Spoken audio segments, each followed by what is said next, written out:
मंडळी, मे महिन्यामध्ये सुरू होतोय अधिक मास, ज्याला मलमास, पुरुषोत्तम मास किंवा धोंड्याचा महिना म्हटलं जातं.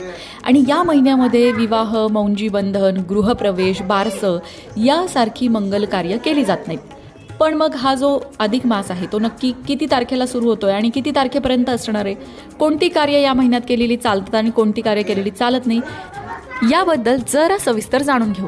हिंदू पंचांगानुसार 2026 हे अत्यंत महत्त्वाचं आहे. मराठी महिन्यांप्रमाणे बघायला गेलं तर ज्येष्ठ महिना हा अधिक आलेला आहे.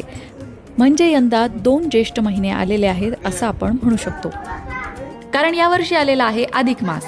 अधिक मासालाच मलमास किंवा पुरुषोत्तम मास म्हणतात किंवा बोलीभाषेमध्ये आपण दोंड्याचा महिना म्हणतो.